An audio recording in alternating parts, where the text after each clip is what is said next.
Hello दोस्तों, नमस्कार। स्वागत है आपका हमारे YouTube channel Sun City education hub में। और आज हम पढ़ने वाले हैं त्रिभुज ट्रायंगल।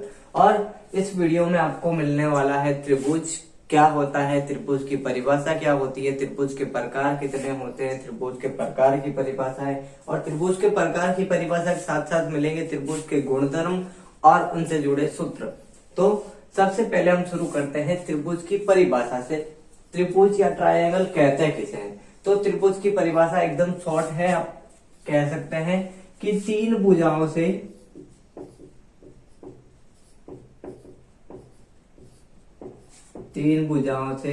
बनी बंद आकृति को आप त्रिभुज कह सकते हैं। तीन भुजाओं से बनी बंद आकृति को आप क्या कहते हैं दोस्तों? त्रिभुज कहते हैं।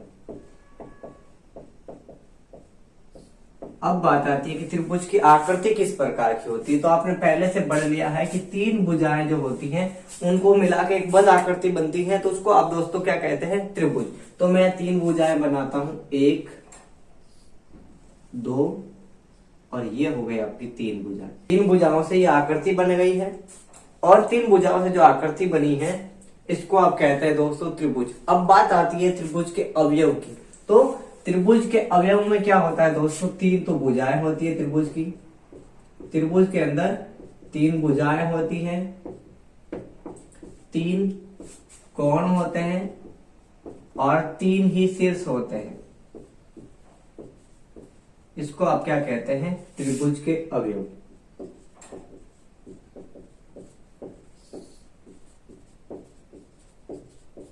त्रिभुज के अवयव में आप पढ़ सकते हैं त्रिभुज में तीन भुजाएं होती है, तीन कोण होते हैं और तीन शीर्ष होते हैं।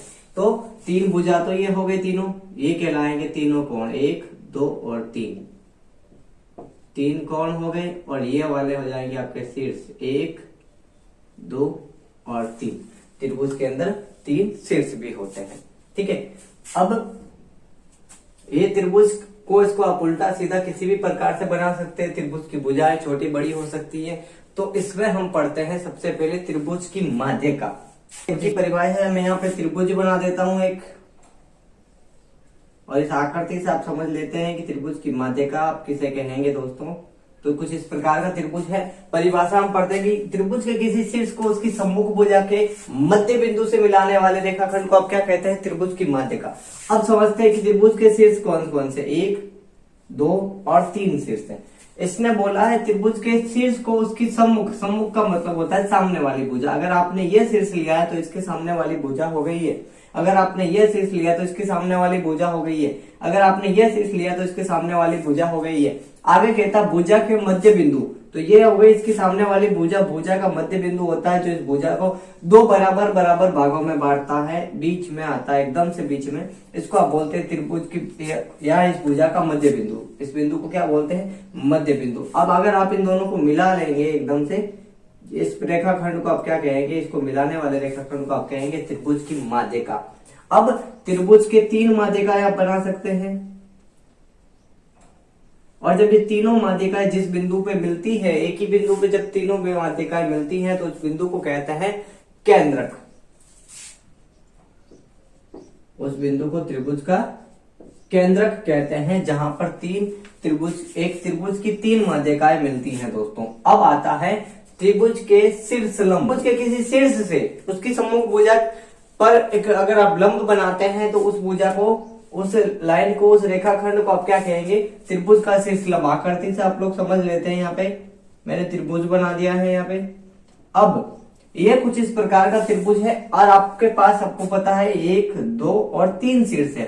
तो आप किसी भी शीर्ष से ले सकते हैं, त्रिभुज के शीर्ष से उसकी सम्मुख भुजा पर। तो अगर आपने ये शीर्ष लिया तो उसकी सम्मुख भुजा ये हो जाएगी, अगर ये शीर्ष लिया तो ये हो जाएगी। अब हम इस शीर्ष से बना लेते हैं कि इस शीर्ष से इसकी सामने वाली भुजा पर लंब बनाना है दोस्तों। यहाँ पे आपने क्या किया था कि आप इस सामने वाली भुजा का मध्य बिंदु था, मध्य बिंदु और शीर्ष को मिला है। लेकिन अब आपको क्या करना है? मध्य बिंदु और शीर्ष को नहीं मिलाना है, सामने वाली भुजा पर लंब बनाना है। लंब कहता है दोस्तों 90 डिग्री के कोण को। तो सामने वाली भुजा पर 90 डिग्री का कोण बनाने वाली रेखाखंड को आप क्या कहेंगे? त्रिभुज का शीर्ष लंब। और इसके भी तीन शीर्ष लंब आप बना सकते हैं, कुछ इस प्रकार से बनेंगे दोस्तों।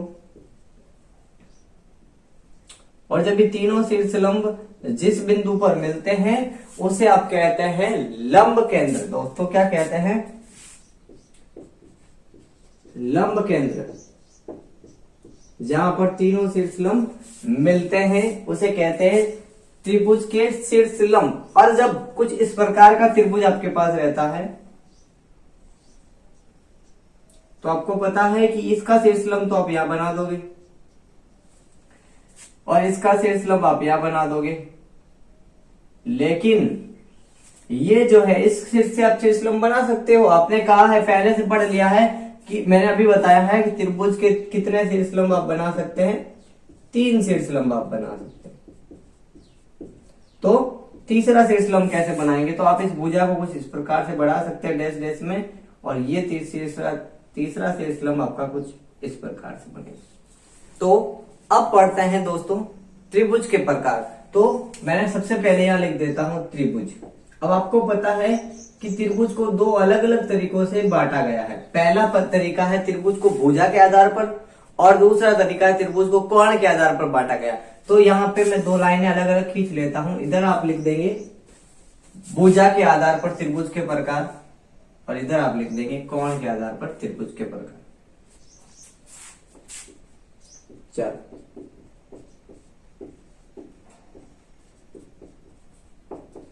कोण के आधार पर, और यहां हम लिख देते हैं भुजा के आधार पर। इसको पूरा समझ लेंगे आप।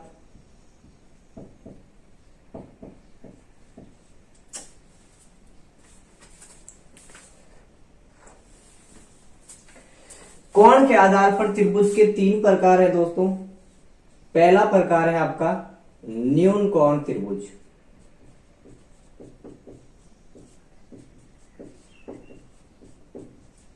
दूसरा प्रकार है समकोण त्रिभुज।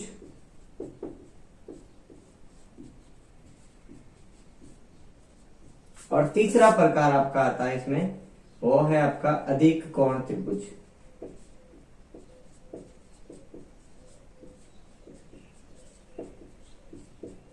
और भुजा के आधार पर त्रिभुज के प्रकार में पहला प्रकार पढ़ते हैं समबाहु त्रिभुज।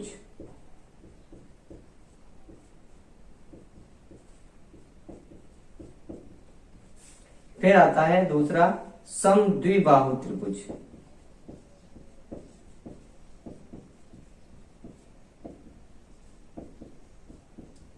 और तीसरा प्रकार आता है विषमबाहु त्रिभुज।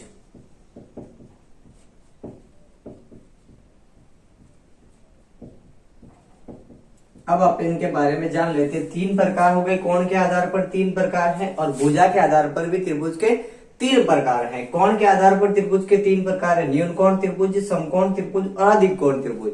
और भुजा के आधार पर त्रिभुज के प्रकार है समबाहु त्रिभुज, समद्विबाहु त्रिभुज और विषमबाहु त्रिभुज। अब पढ़ते हैं न्यून कोण त्रिभुज किसे कहते हैं। तो आप इसमें पढ़ते हैं कि जब त्रिभुज के तीनों कोण न्यून कोण हो, यहां पे लिख देता हूं, जब तीनों कोण न्यून कोण हो तो उस त्रिभुज को आप क्या कहेंगे? न्यून कोण त्रिभुज। लेकिन अगर 3 में से एक कोण आपका समकोण हो जाता है, एक कोण 90 डिग्री का हो जाता है, तो उस त्रिभुज का प्रकार न्यून कोण से हटके क्या आ जाता है? आपके 2 कोण तो यहाँ पे न्यून कोण रहेंगे, 2 कोण इसमें न्यून कोण रहेंगे, ठीक है। लेकिन तीसरा कोण इसका क्या हो जाता है?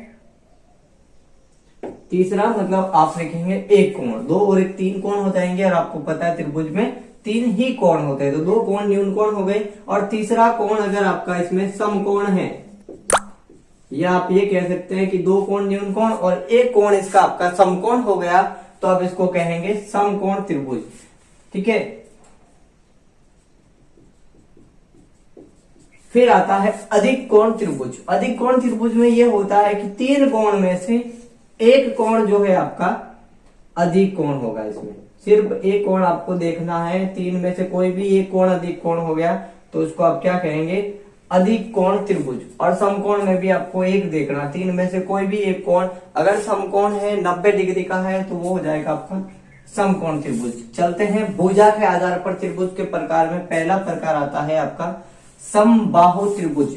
सम का मतलब होता है समान और बाहु का मतलब होता है भुजा। त्रिभुज की तीनों भुजाएं जब समान हो माप में तो आप लिखते हैं तीनों भुजाओं का मान या माप, तीनों भुजाओं का मान या माप समान हो तो उस त्रिभुज को आप क्या कहेंगे दोस्तों, समबाहु त्रिभुज। क्या कहेंगे दोस्तों, समबाहु त्रिभुज। फिर दूसरा पार्ट आता है आपका समद्विबाहु त्रिभुज। जब त्रिभुज की तीन भुजाओं में से दो भुजाओं, कोई भी दो भुजाएं हो, उनका मान अगर समान है। एक चीज ध्यान रखना, यहाँ पे समबाहु त्रिभुज आया है तो समबाहु त्रिभुज में तीनों भुजाओं का मान बराबर रहेगा तो तीनों कोण का मान भी बराबर रहेगा, वो रहेगा 60 डिग्री। फिर आता है समद्विबाहु त्रिभुज। समद्विबाहु त्रिभुज में आपको तीन में से जब दो भुजाओं का मान समान है या बराबर है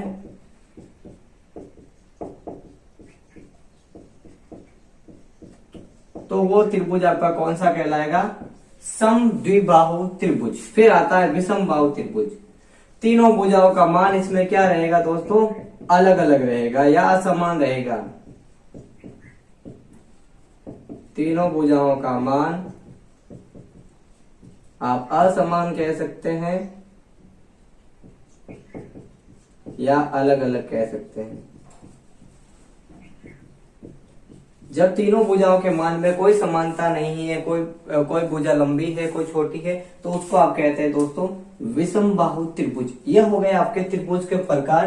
अब हम पढ़ते हैं त्रिभुज के गुणधर्म और त्रिभुज के सूत्र। तो दोस्तों अब आते हैं आपके पास त्रिभुज के गुण। और त्रिभुज के गुण में सबसे पहला गुण आता है त्रिभुज के तीनों कोणों का योग।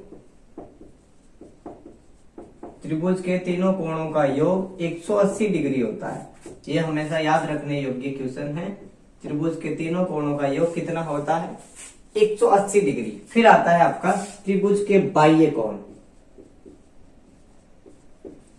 बाह्य कोण क्या होते हैं, कैसे होते हैं, या हम पढ़ लेते हैं। कुछ इस प्रकार का त्रिभुज है,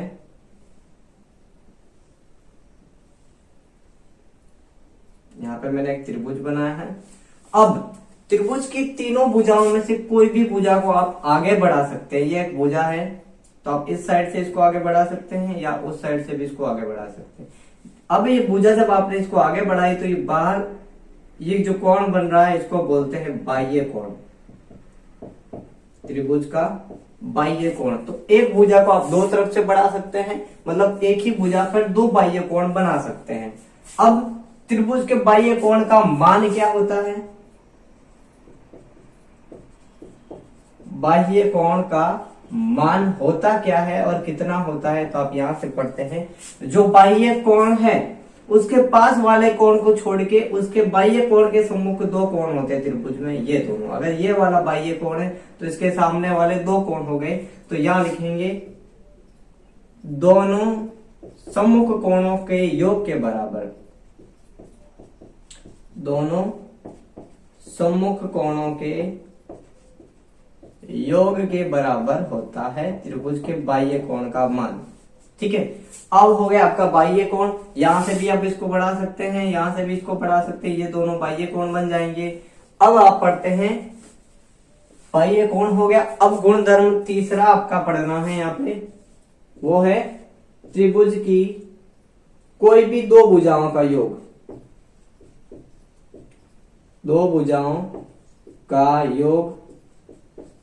त्रिभुज की अगर आप तीन में से कोई भी दो भुजाओं का योग करते हैं तो योग का मान हमेशा तीसरी भुजा के या तो बराबर आएगा या अधिक आएगा। तीसरी भुजा के बराबर या अधिक होगा, लेकिन कम कभी भी नहीं होगा। ये चीज आपको यहाँ पे नोट करनी है कि त्रिभुज का ये जो गुणधर्म है या गुण है, दो भुजाओं का योग। त्रिभुज भी कोई भी तीन भुजाएं ले लो आप, उनमें से दो भुजाओं का योग करोगे और तीसरी भुजा के साथ आप उसको कंपेयर करोगे तो आपको ये तो या तो ये मिलेगा कि या तो ये मान त्रिभुज की तीसरी भुजा के बराबर है या उससे अधिक है। फिर चौथा गुणधर्म आता है आपका इसमें, दो भुजाओं का अंतर। अगर त्रिभुज की तीन भुजाएं आपके पास है उनमें से आपने कोई भी दो भुजाओं का अंतर ज्ञात किया है तो वो आएगा आपका तीसरी भुजा से कम।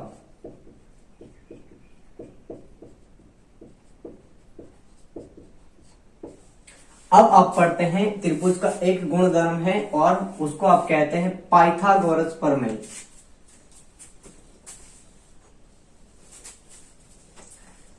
पाइथागोरस प्रमेय से आप पढ़ लेते हैं पहले, उससे पहले आप पढ़ लेते हैं कुछ सूत्र है। पाइथागोरस प्रमेय से पहले आप कुछ सूत्र पढ़ लेंगे यहाँ पे। वो है पहला, त्रिभुज का परिमाप। इसका कोई सूत्र नहीं होता है परिमाप का, आपको सीधा लिखना है पहली भुजा प्लस दूसरी भुजा प्लस तीसरी भुजा, ये हो गया त्रिभुज का परिमाप। तीनों भुजाओं का आप योग कर लेंगे तो परिमाप मिल जाएगा। फिर आता है त्रिभुज का अर्ध परिमाप। त्रिभुज का अर्ध परिमाप, अर्ध परिमाप क्या होता है? तीनों भुजाओं का योग बट्टे 2, यह हो गया आपका त्रिभुज का अर्ध परिमाप। अब आप पढ़ते हैं त्रिभुज का क्षेत्रफल।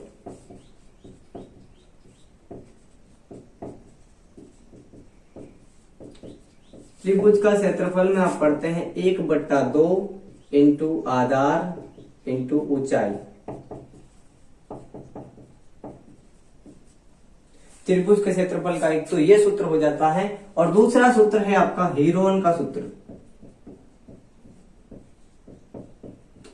हीरोन के सूत्र में आप पढ़ते हैं और रूट एस कोष्टक एस माइनस ए, एस माइनस बी और एस माइनस सी, जहां एस हो जाता है आपका त्रिभुज का अर्ध परिमाप, सेमी पेरीमीटर हो जाता है आपका अर्ध परिमाप, इसको आप एस बोल सकते हैं।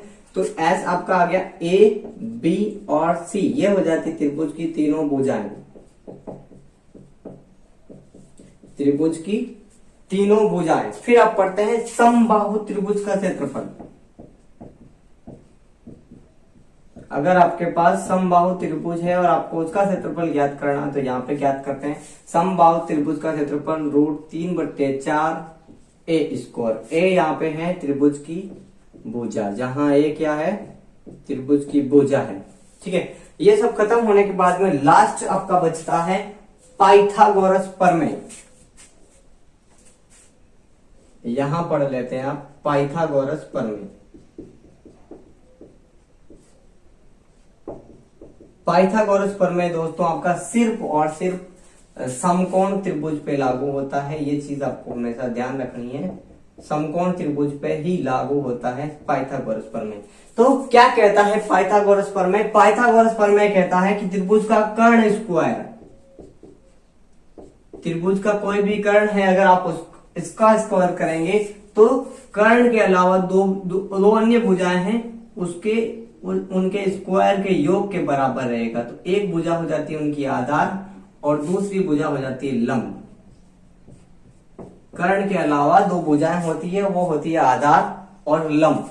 समकोण त्रिभुज में समकोण के सामने वाली भुजा को आप कर्ण कहते हैं, सबसे बड़ी भुजा जो होती है उसको आप कर्ण कहते हैं। कर्ण का स्क्वायर जब आप करते हैं तो वो होता है आधार स्क्वायर प्लस लंब स्क्वायर।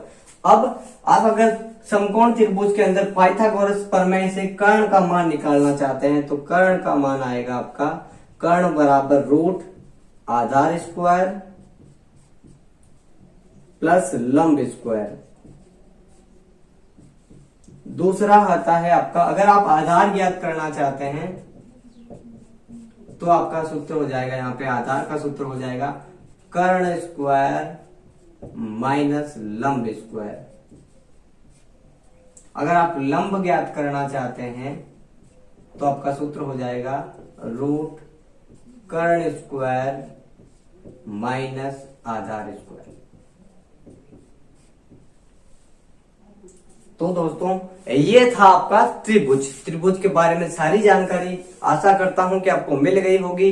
वीडियो आपको कैसा लगा है कमेंट बॉक्स में जाकर जरूर बताएं। वीडियो अच्छा लगा है तो लाइक करें। धन्यवाद, बने रहे हमारे साथ इसी प्रकार से।